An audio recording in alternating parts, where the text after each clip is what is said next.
La jungla nunca dormía, y el soldado Daniel Kovacs tampoco. Era octubre de 1944, y la base de Fuego Delta se alzaba como una herida en el infierno verde de Nueva Guinea, un pequeño puesto avanzado estadounidense excavado en una vegetación tan espesa que la luz del sol solo llegaba al suelo en fragmentos dispersos. Kovacs se agazapó en la trinchera perimetral a las 2 horas, escuchando la sinfonía de sonidos nocturnos que se había vuelto familiar y eternamente amenazante. En algún lugar de la oscuridad, los insectos gritaban sus llamadas de apareamiento, las aves nocturnas chillaban advertencias, y por debajo de todo corría un susurro subyacente que podía ser viento entre las hojas o algo mucho más peligroso. La base albergaba apenas 60 hombres, un pelotón reforzado encargado de defender un cruce estratégico donde convergían 3 senderos, y todos sabían que estaban peligrosamente expuestos. Las fuerzas japonesas controlaban la mayor parte del territorio circundante, y la inteligencia sugería que equipos de infiltración de élite estaban sondeando las posiciones estadounidenses en busca de puntos débiles que explotar. Kovacs llevaba 4 meses en Nueva Guinea, tiempo suficiente para perder el optimismo ingenuo que lo había acompañado durante el entrenamiento básico, pero no lo suficiente para insensibilizarse ante el miedo constante. Tenía 19 años. Un chico de campo de Iowa que había crecido reparando tractores y tendiendo cercas de alambre de púas, habilidades que parecían irrisoriamente irrelevantes para la guerra en la selva hasta que de repente dejaron de serlo. En casa, su padre le había enseñado que todo problema tenía solución si uno estaba dispuesto a pensar creativamente y a trabajar con lo disponible. Era sabiduría práctica nacida de la necesidad de la época de la depresión, el tipo de pensamiento que convertía la maquinaria rota en herramientas de trabajo y la chatarra en algo útil. Esa mentalidad parecía fuera de lugar en el ejército, donde todo funcionaba según procedimientos establecidos y listas de equipo aprobadas. Pero esa noche, contemplando una oscuridad tan completa que parecía sólida, Kovacs se encontró pensando en cercas, alambre y la elegante simplicidad de una trampa bien diseñada. Las defensas perimetrales de la base de Fuego Delta eran de manual, establecidas según las especificaciones de los manuales de campo escritos por hombres que entendían la guerra europea pero jamás habían pisado la jungla del Pacífico. Búnkeres de sacos de arena anclaban las esquinas, conectados por trincheras poco profundas que se inundaban cada vez que llovía, lo que ocurría aproximadamente 2 veces al día. Las posiciones de ametralladoras cubrían los accesos obvios, con sus campos de tiro cuidadosamente trazados en mapas que se parecían poco al terreno real. Obstáculos de alambre de púas rodeaban la posición en 3 líneas irregulares, aunque el alambre ya se estaba oxidando por la humedad y varias secciones habían sido derribadas por la caída de ramas o desplazadas por el avance de la jungla. Minas Claymore custodiaban los senderos principales, ubicadas según la doctrina a intervalos medidos con precisión. Sobre el papel, las defensas parecían adecuadas. En realidad, estaban llenas de brechas que cualquier enemigo competente podría explotar al amparo de la oscuridad. Kovacs llevaba semanas estudiando esas brechas, no por ingenio táctico, sino simplemente porque le era la vida en ello. Había observado cómo operaban los japoneses, había escuchado a los veteranos describir sus tácticas de infiltración y había examinado las consecuencias de los ataques a otras posiciones. El enemigo se especializaba en la paciencia y el sigilo, moviéndose por la jungla con una tranquilidad sobrenatural, explotando cada debilidad de las defensas estadounidenses. Exploraban una posición durante días, aprendiendo patrones de patrullaje y la sincronización, identificando puntos ciegos y zonas muertas. Luego, cuando las condiciones eran perfectas, atacaban con una velocidad y precisión devastadoras, a menudo logrando una sorpresa total a pesar de que los defensores estaban en alerta máxima. Las defensas tradicionales estaban diseñadas para detener asaltos convencionales, ataques masivos de enemigos visibles. Eran mucho menos efectivas contra pequeños equipos de especialistas que se movían como fantasmas y atacaban desde ángulos inesperados. El problema mantenía a Kovacs despierto durante sus horas libres, royéndolo con la persistencia de los mosquitos que, de todos modos, le dificultaban el sueño. La base estaba escasa de personal y de suministros, carecía de recursos para realizar mejoras defensivas complejas. Solo tenían un número limitado de minas, alambre y granadas para distribuir. Cada recurso era valioso, asignado según los planes elaborados por oficiales que equilibraban las necesidades en conflicto en múltiples posiciones. No había equipo de repuesto para experimentación ni materiales sobrantes para proyectos no oficiales. Todo tenía un propósito y una ubicación designados, registrados en listas de inventario y contabilizados en informes de suministros. Desviarse de los planes aprobados requería autorización a través de canales que se movían a una velocidad burocrática, completamente desconectados de la realidad táctica. Para cuando una solicitud de modificaciones defensivas se procesaba en el sistema, la posición podía estar ya saturada. Pero Kovacs había crecido en la pobreza, había aprendido a trabajar con restos y desechos, a ver el potencial de lo que otros tiraban. Y la base Delta, como toda posición militar, generaba desperdicios. El equipo roto esperaba ser reparado o desechado. Los materiales dañados se apilaban detrás de la tienda de suministros. El alambre oxidado de los obstáculos deteriorados yacía enrollado en los rincones, reemplazado por existencias más nuevas, pero nunca retirado. Cajas de munición gastada, latas de raciones vacías, herramientas desgastadas, todos los restos de las operaciones militares acumulados en vertederos no oficiales en los límites de la posición. Para el sargento de suministros, era basura a la espera de una eliminación adecuada. Para Kovacs, era una oportunidad. Empezó con algo pequeño, experimentando durante los turnos de guardia, cuando el aburrimiento hacía que las horas se alargaran como caramelos. Había docenas de granadas de mano en la base, las de fragmentación estándar que todos los hombres llevaban encima. Eran armas fiables, devastadoras en espacios reducidos, pero limitadas por el requisito de que alguien las lanzara físicamente. El alcance máximo efectivo era de unos 40 metros para un brazo fuerte, menor bajo tensión o desde posiciones incómodas. Pero las granadas no tenían por qué lanzarse. Podían colocarse, posicionarse, transformarse en algo distinto a lo que la doctrina pretendía. El mecanismo era bastante sencillo, una palanca de seguridad sujeta por un pasador. Se quitaba el pasador mientras se sujetaba la palanca, luego se soltaba y el percutor impactaba en el fulminante tras un retraso de 4 a 5 segundos. Simple, predecible y potencialmente adaptable. Kovacs recuperó un trozo de alambre oxidado de una pila de chatarra, el tipo de alambre de acero galvanizado que los granjeros usaban para cercar el ganado en Iowa. Estaba corroído por meses de humedad en la selva. El recubrimiento de zinc se estaba descascarando, dejando al descubierto el metal áspero que había debajo, pero conservaba la resistencia suficiente para soportar una tensión moderada. También recogió varias latas vacías de raciones C, cuyo contenido se había consumido hacía tiempo, destinadas a ser enterradas o incineradas. Trabajando bajo la tenue luz de una linterna protegida detrás de la tienda de suministros, Kovacs comenzó a construir algo que no existía en ningún manual de campaña del ejército. Aseguró la granada a una estaca de madera clavada en tierra blanda, colocándola en posición vertical con el seguro orientado hacia la dirección prevista de aproximación del enemigo. Luego retiró el pasador de seguridad, manteniendo cuidadosamente la palanca presionada con una fina tira de metal cortada de una lata de raciones. La tira actuaba como pasador sustituto, pero a diferencia del original, requería muy poca fuerza para desengancharla. A continuación, el mecanismo del gatillo, rudimentario pero funcional. Kovacs tendió el alambre oxidado entre dos árboles, colocándolo aproximadamente a la altura del tobillo, justo donde un hombre que se moviera con cuidado en la oscuridad no lo vería hasta que fuera demasiado tarde. Pasó un cable aparte desde este cable hasta la tira metálica que sujetaba el seguro de la granada, creando una conexión que requería una tensión precisa.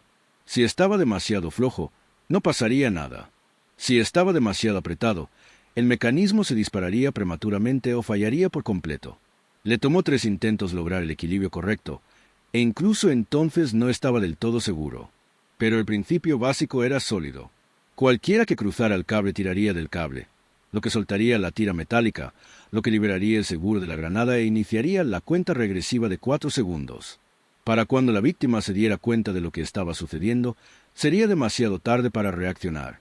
Kovacs probó su creación a la mañana siguiente, usando un palo para simular que alguien disparaba el cable desde una distancia segura. El mecanismo funcionó a la perfección. El cable accionó el gatillo. La tira metálica se soltó. El seguro se soltó con su característico sonido metálico.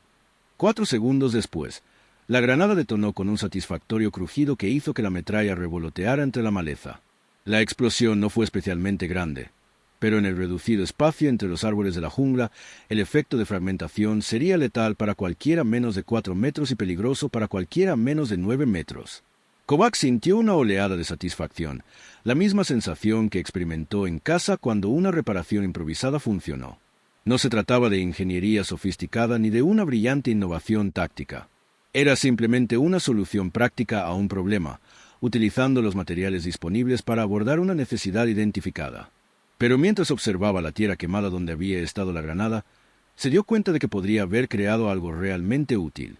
Le mencionó la trampa al cabo Henderson durante su siguiente turno de guardia, describiendo el mecanismo en términos generales. Henderson, veterano de la campaña de Guadalcanal, por lo tanto, alguien cuya opinión tenía peso, escuchó con creciente interés. Cuando Kovacs terminó, Henderson guardó silencio un largo rato, reflexionando. Luego formuló la pregunta que determinaría si se trataba de un simple experimento interesante o algo más.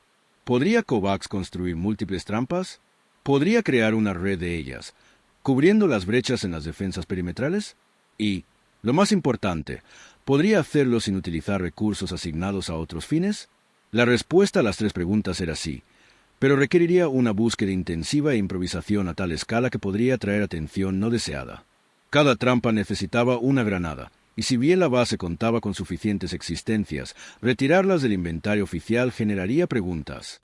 Pero siempre había granadas dañadas, que se habían caído o mal manejado, que técnicamente debían entregarse para su eliminación, pero que a menudo simplemente se quedaban en cajas marcadas para su eventual devolución a los puntos de suministro de retaguardia. Había alambre oxidado por todas partes, rescatado de obstáculos deteriorados o restos de proyectos de construcción. Las estacas se podían cortar de madera de la selva. Los mecanismos de disparo se podían fabricar con chatarra. Todo lo que necesitaban existía en la base, no en el suministro oficial, sino en la zona gris de la logística militar, donde los artículos rotos y desechados esperaban su eliminación adecuada. Durante la semana siguiente, trabajando principalmente en sus horas libres, Kovacs y Henderson construyeron 17 trampas de alambre. Las colocaron cuidadosamente, estudiando el terreno alrededor de la base de Fuego Delta, identificando las rutas que los infiltrados enemigos probablemente utilizarían. La jungla no era transitable de forma uniforme.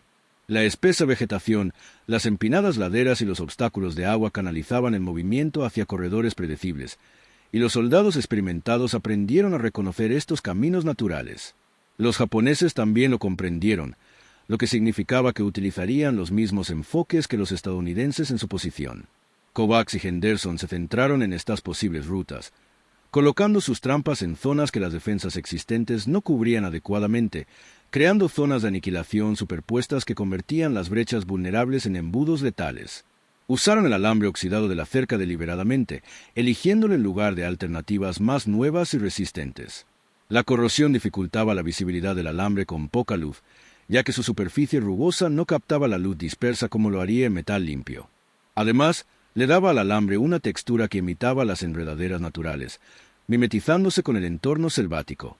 Para cualquiera que se moviera con cautela en la oscuridad, los cables trampas serían casi invisibles, solo una hebra más entre miles que cruzaban la selva a todas las alturas. Las estacas que sujetaban las granadas estaban colocadas detrás de los árboles o escondidas en depresiones naturales, de modo que las explosiones dirigieran la metralla hacia las probables rutas de aproximación del enemigo. Cada trampa se probaba cuidadosamente con gatillos de palanca antes de ser armada, y Henderson insistió en inspeccionarlas personalmente para garantizar que los mecanismos estuvieran en buen estado. No le dijeron a nadie más lo que estaban haciendo. No lo hicieron por secretismo deliberado, sino simplemente porque explicarlo plantearía preguntas que no querían responder. ¿De dónde habían salido las granadas? ¿Quién había autorizado modificaciones al plan defensivo? ¿Por qué dos soldados rasos tomaban decisiones tácticas superiores a su nivel?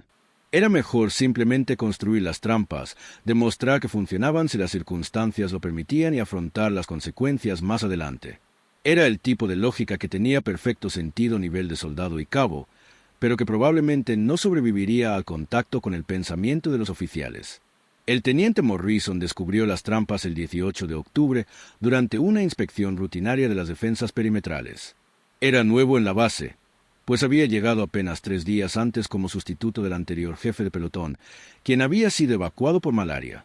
Morrison acababa de graduarse de la escuela de oficiales, con formación profesional y una competencia impecable, pero nunca había estado en combate y su comprensión de la guerra en la jungla provenía exclusivamente de la instrucción teórica.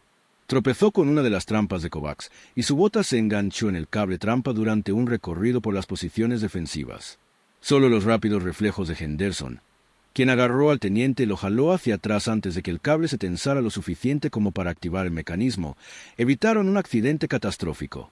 Lo que siguió fue una de las conversaciones más incómodas de la carrera militar de Kovacs.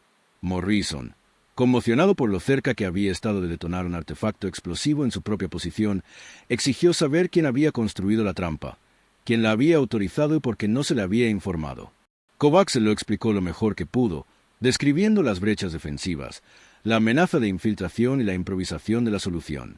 Intentó enfatizar su valor práctico, como las trampas cubrían áreas que las defensas convencionales pasaban por alto. Pero a Morrison no le interesaban las justificaciones tácticas. Le interesaban las regulaciones, los procedimientos y la cadena de mando que Kovacs y Henderson habían ignorado por completo. La evaluación del teniente fue rápida e inflexible. Las trampas eran modificaciones no autorizadas a las defensas establecidas, construidas en aprobación con materiales de dudosa procedencia. Representaban tanto peligro para las fuerzas amigas como para las enemigas, como demostró su propio incidente. Peor aún, violaban los protocolos básicos de seguridad, creando peligros explosivos que no estaban marcados ni registrados en ningún diagrama defensivo. Si alguien moría en una de estas trampas, ya fuera enemiga o amiga, la responsabilidad recaería sobre Morrison, como líder de pelotón, y él no estaba dispuesto a aceptarla. Su orden era clara e innegociable. Kovacs y Henderson desmantelarían todas las trampas de inmediato, devolverían cualquier granada recuperable al inventario correspondiente y nunca más modificarían los sistemas defensivos sin autorización explícita a través de los canales adecuados. Kovacs quería discutir. Quería señalar que los canales adecuados eran demasiado lentos para abordar amenazas reales, que a veces era necesaria la improvisación, que las trampas satisfacían una necesidad genuina. Pero era un soldado raso que se dirigía a un teniente, y la jerarquía militar no era una democracia. Saludó, agradeció la orden y pasó las siguientes 6 horas desarmando y desmantelando cuidadosamente 17 trampas de alambre. Henderson trabajaba a su lado, igualmente frustrado pero igualmente impotente. Recuperaron las granadas, enrollaron el alambre oxidado, quitaron las estacas.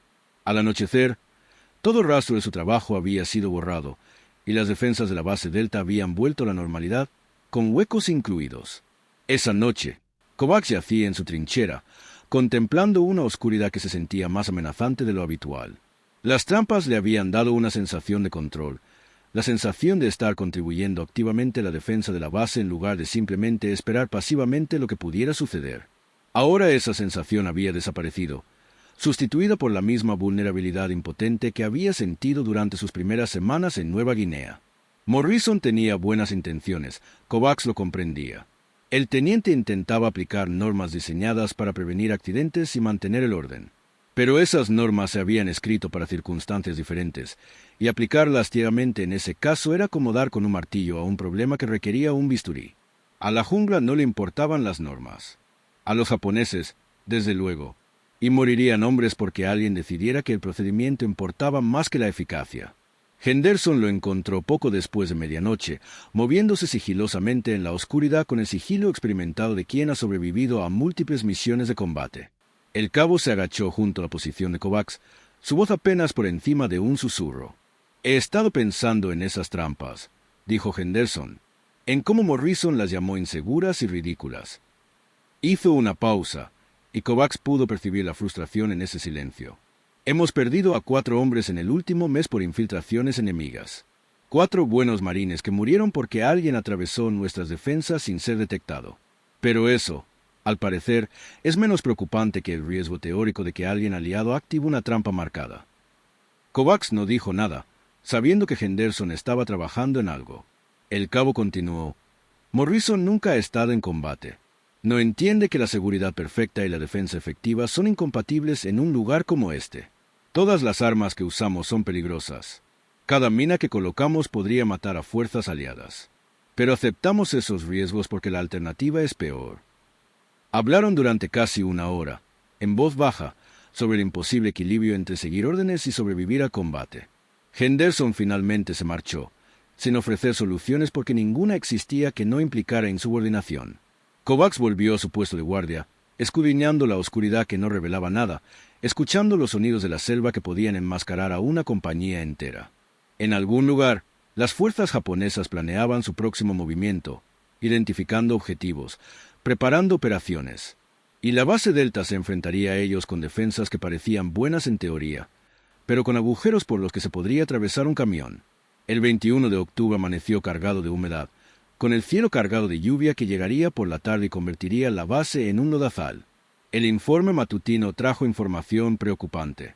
Las intercepciones de radio sugerían un aumento de la actividad enemiga en el sector, y las patrullas de reconocimiento habían encontrado señales de presencia japonesa mucho más cerca de las posiciones estadounidenses de lo esperado. Un observador de senderos estacionado a 5 kilómetros al norte había informado haber observado lo que creía que era una patrulla enemiga que se movía hacia el sur, hacia la ubicación de la base Delta. Se desconocía su composición y fuerza, pero el ritmo pausado sugería un reconocimiento más que un simple tránsito.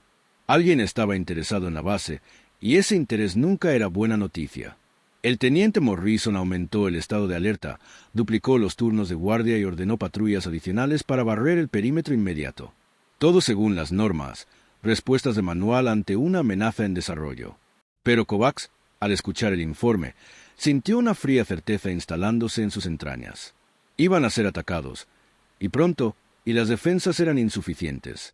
Encontró a Henderson después de la sesión informativa y lo llevó aparte, donde nadie pudiera oír su conversación. «Necesitamos reconstruir al menos algunas trampas», dijo Kovacs sin preámbulos. La expresión de Henderson indicaba que había estado pensando lo mismo, pero negó con la cabeza. Morrison nos dio una orden directa. Desobedecer sería un juicio militar.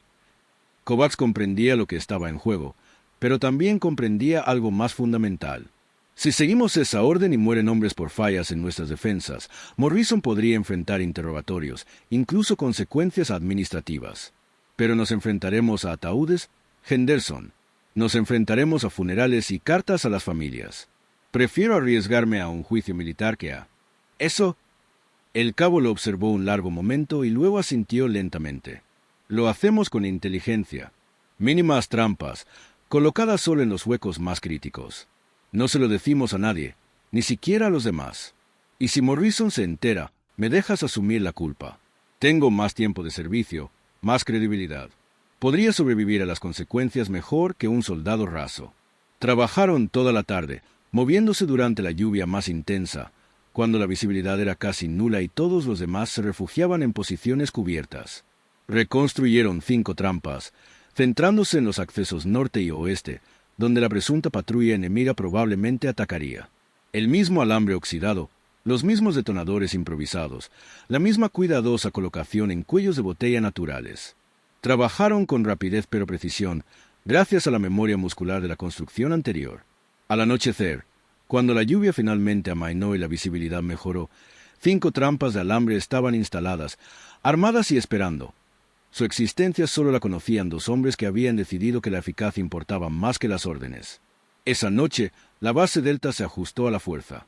Los puestos de guardia estaban completamente cubiertos, las armas cargadas, todos alerta, conscientes de que las fuerzas enemigas rondaban en las cercanías. Morrison realizó múltiples inspecciones, comprobando posiciones, verificando campos de tiro y asegurándose de que todo cumplía con los protocolos estándar. Nunca se aventuró a las zonas específicas donde Kovacs y Henderson habían reconstruido sus trampas. La pura suerte mantuvo el secreto intacto. La medianoche llegó y pasó, la hora de las brujas en la que se producían la mayoría de los ataques. Pero nada ocurrió. Pasaron la 1, luego las 2, y la tensión disminuyó gradualmente a medida que los hombres empezaban a tener esperanzas de sobrevivir otra noche sin ser molestados. Kovacs, de guardia en el perímetro norte, sabía que no era así. Los japoneses eran pacientes. Atacarían cuando las condiciones fueran perfectas, no según las expectativas estadounidenses sobre el tiempo. A las 2:47, la selva explotó. La primera detonación provino del acceso oeste, un estruendo agudo que hizo que los pájaros ulularan hacia el cielo nocturno y puso en alerta máxima a todos los hombres de la base Delta.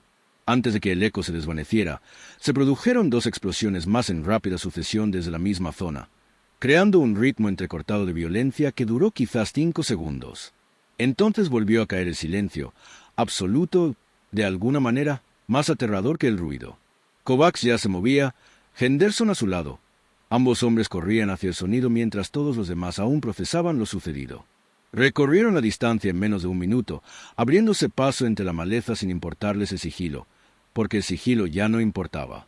Encontraron la zona de aniquilación iluminada por la linterna de Morrison, quien había llegado segundos antes que ellos con un equipo de fuego. La escena era una masacre comprimida en un espacio de apenas 6 metros de ancho. Los cuerpos yacían dispersos en posiciones grotescas, algunos intactos, pero la mayoría mostrando los efectos devastadores de granadas de fragmentación a corta distancia. Kovacs contó rápidamente, catalogando mentalmente incluso con el estómago revuelto. 12 cuerpos, todos con uniformes japoneses, equipados con el equipo ligero típico de los especialistas en infiltración. Se movían en fila india por un sendero natural entre dos árboles enormes, justo donde Kovacs había predicho que se acercarían las fuerzas enemigas. El primer hombre activó la trampa inicial. La explosión lo mató instantáneamente e hirió a varios más detrás de él. En su confusión y dolor, los supervivientes se tambalearon en diferentes direcciones, activando 2 trampas adicionales que completaron la devastación. Desde la primera detonación hasta la última transcurrieron quizás 30 segundos. Toda la patrulla enemiga fue aniquilada antes de que pudieran disparar un solo tiro, antes de que pudieran comprender por completo lo que estaba sucediendo. Morrison se quedó paralizado, con la luz de su linterna iluminando la escena, su expresión oscilando entre la conmoción y la confusión hasta una terrible comprensión. Se giró lentamente, y la luz iluminó a Kovacs y Henderson de pie al borde de la zona de aniquilación. No hicieron falta palabras. El teniente supo, al instante y por completo, qué había sucedido y quién era el responsable.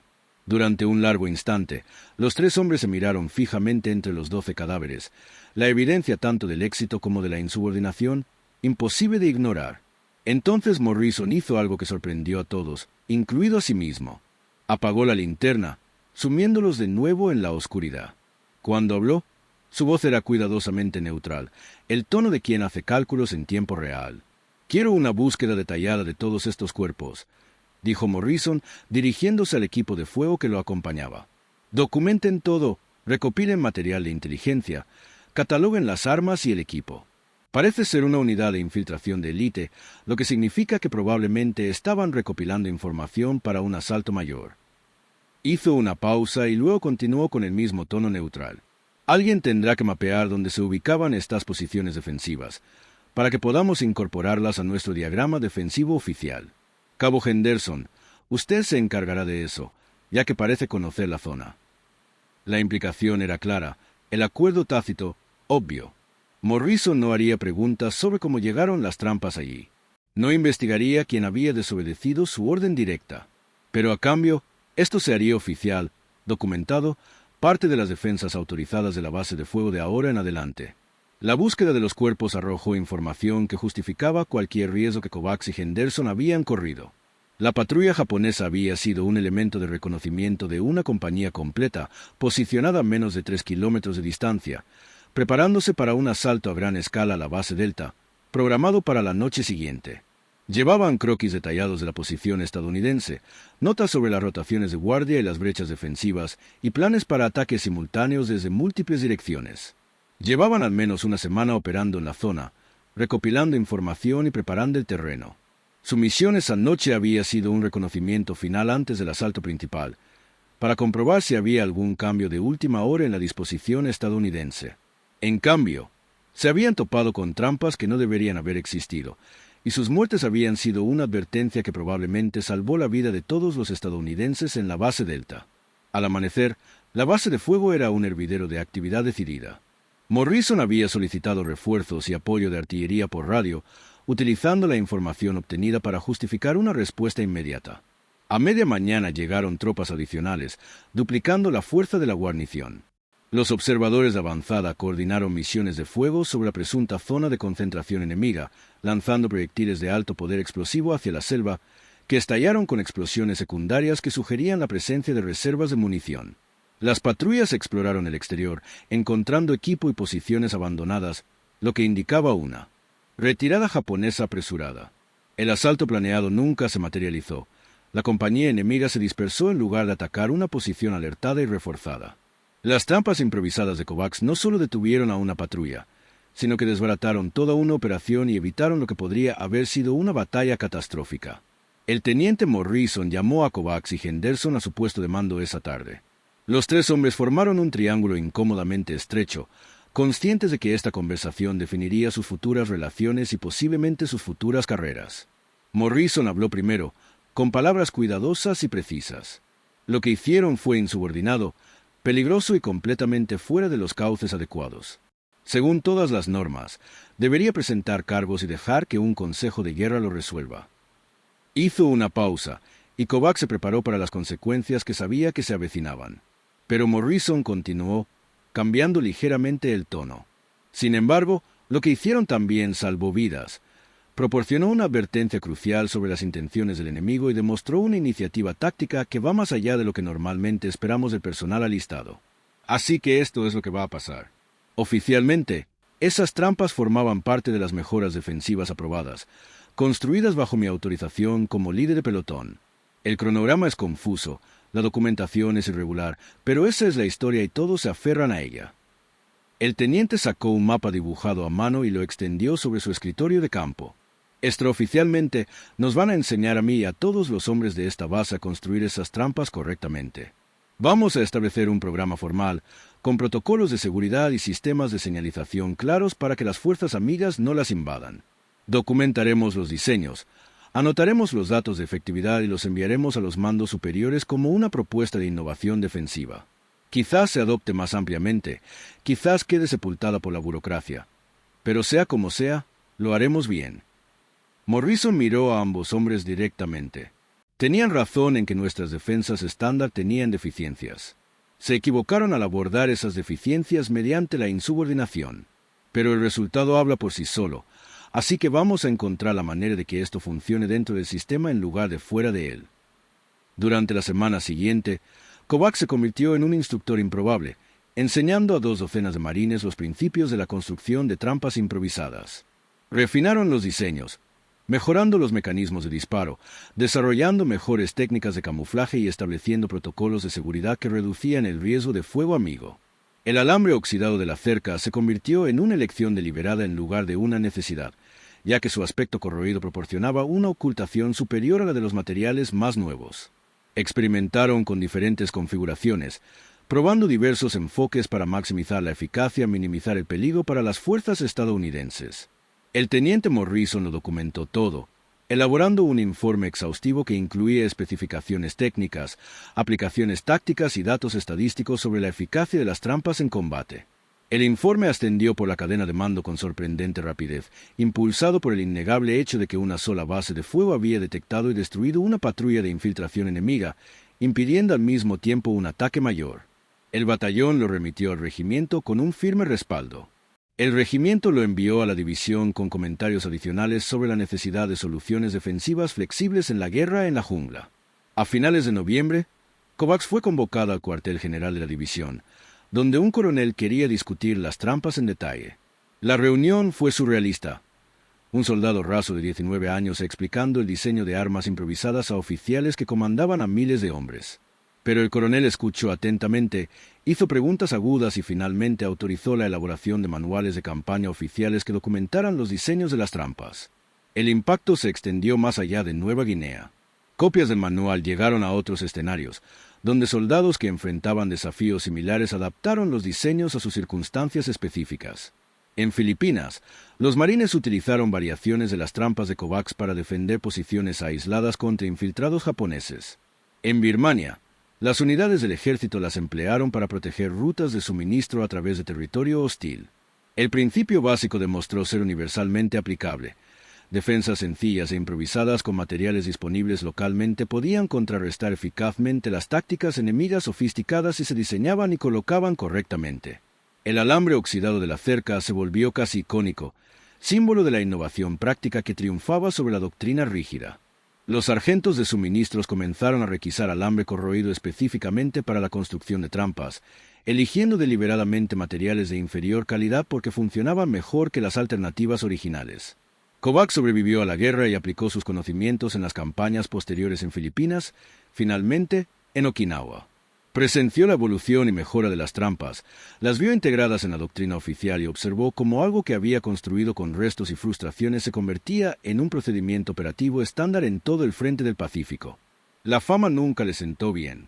No había intentado innovar ni revolucionar las tácticas defensivas. Simplemente intentaba solucionar un problema que causaba muertes, utilizando los únicos recursos disponibles y las habilidades prácticas que su padre le había enseñado en una granja de Iowa.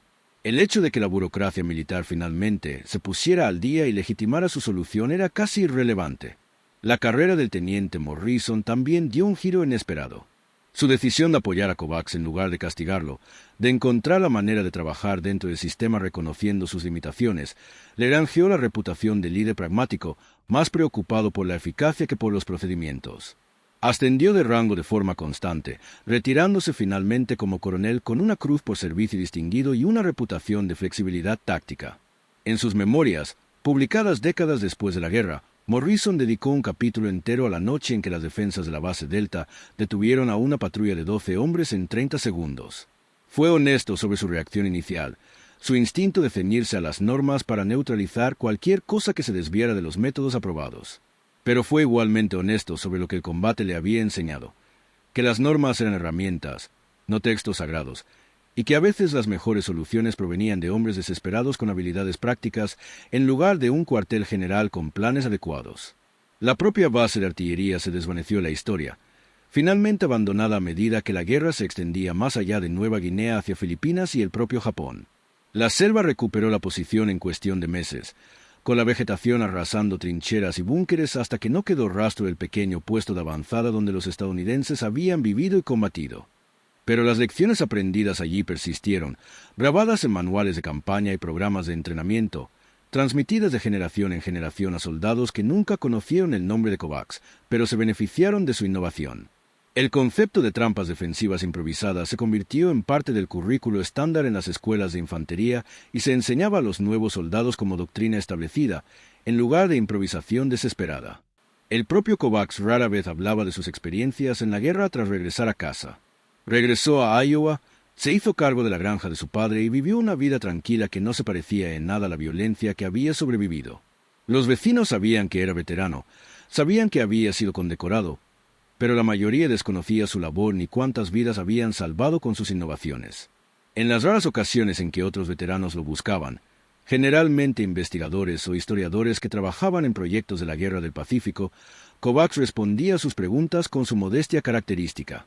Siempre enfatizaba que las trampas no eran una genialidad, sino sentido común aplicado a un problema inmediato.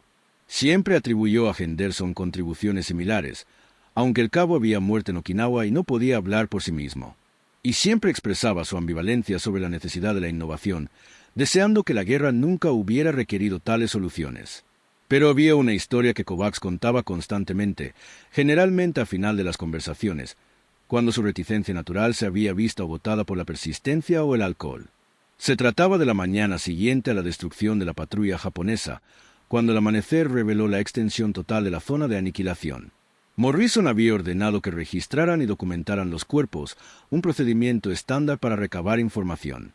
Pero antes de que llegaran los equipos de trabajo, Kovacs se había quedado solo entre la carnicería, observando a 12 hombres que habían muerto en una violencia explosiva, algunos de ellos apenas mayores que él. Eran soldados enemigos, habría matado a todos los estadounidenses en la base Delta si hubieran tenido la oportunidad, pero también eran seres humanos con madres y padres, tal vez hermanos, esposas o hijos. Habían estado cumpliendo con su deber tal como lo entendían, siguiendo órdenes, intentando sobrevivir a una guerra que no habían empezado. Y habían muerto porque Kovacs había sido astuto con el alambre oxidado y las granadas desechadas. El peso de esa constatación nunca lo abandonó del todo. Cada vez que alguien elogiaba su innovación, cada vez que veía referencias a sus trampas en publicaciones militares, Kovacs recordaba esos 12 cadáveres y la certeza de que la violencia, incluso la necesaria y justificada, siempre tenía un precio. Sus trampas habían salvado vidas estadounidenses, habían demostrado una eficacia que superaba las expectativas iniciales, habían influido en la doctrina defensiva de todo un teatro de operaciones. Pero lo habían logrado matando con eficacia, convirtiendo los senderos de la selva en mataderos, mecanizando la muerte de una forma que no requería ninguna decisión humana en el momento de la ejecución. Las trampas se activaban mediante simples leyes físicas. Tensión de cable y liberación de palanca, sin importar si la víctima era un soldado enemigo, un civil perdido o un aliado descuidado. Esa ambigüedad moral lo perseguía, la comprensión de que las armas efectivas y las armas éticas no siempre eran lo mismo. Años después, Hablando en una pequeña reunión de veteranos en Des Moines, le preguntaron a Kovacs qué consejo daría a los jóvenes soldados que se enfrentaban a circunstancias similares, situaciones donde la doctrina parecía inadecuada y la improvisación parecía necesaria. Su respuesta sorprendió a muchos que esperaban que defendiera la innovación y el pensamiento creativo. En cambio, Kovacs enfatizó la importancia del cálculo moral, de comprender que cada decisión táctica tenía un peso ético. Sí, pensar creativamente, dijo. Sí, usar los recursos disponibles. Sí, desafiar la doctrina cuando la realidad lo exija. Pero nunca olviden que cada arma que crean, cada trampa que construyen, cada sistema que diseñan existe para matar seres humanos. Eso nunca debería convertirse en rutina. Nunca debería convertirse en un simple problema de ingeniería. En el momento en que dejamos de sentir el peso de esa responsabilidad, perdemos algo esencial de nuestra humanidad. Las trampas de la base de fuego Delta representaban lo mejor y lo peor de la innovación en tiempos de guerra. Eran efectivas, salvaban vidas y lograban objetivos militares con notable eficiencia. Eran prácticas, utilizando materiales de desecho y física simple para resolver problemas tácticos complejos. Eran adaptables, demostrando su utilidad en múltiples escenarios y circunstancias. Pero también eran sombríos recordatorios de la brutalidad fundamental de la guerra, del coste humano que subyace a cada éxito táctico, de los compromisos morales que a veces exige la supervivencia. Kovacs nunca resolvió esa tensión. Nunca encontró la manera de sentirse completamente cómodo con sus contribuciones en tiempos de guerra. Había hecho lo que las circunstancias exigían, había actuado basándose en la mejor información y criterio disponibles, había salvado vidas que de otro modo se habrían perdido. Pero también comprendía que esos logros tenían un precio medido en vidas y sangre, y la certeza de que su astucia había hecho que matar fuera más eficiente. El legado de la base de fuego Delta perduró en los manuales de campo y programas de entrenamiento, en los soldados que aprendieron de las innovaciones de Kovacs sin conocer su nombre, en las tácticas defensivas que se convirtieron en práctica habitual en las operaciones militares modernas. Las trampas de alambre oxidadas demostraron que las soluciones efectivas a veces provenían de fuentes inesperadas, que los soldados con habilidades prácticas podían revolucionar las tácticas, que la necesidad podía impulsar la innovación más rápido que cualquier programa de investigación formal. Pero el legado también sirvió como recordatorio de que la eficacia militar y la certeza moral no siempre estaban alineadas, que ganar batallas y preservar la humanidad requerían una vigilancia constante y un autoexamen incómodo. Kovacs conservó ambas partes de ese legado hasta su muerte en 1987, orgulloso de lo que había logrado, pero nunca del todo en paz con lo que había requerido.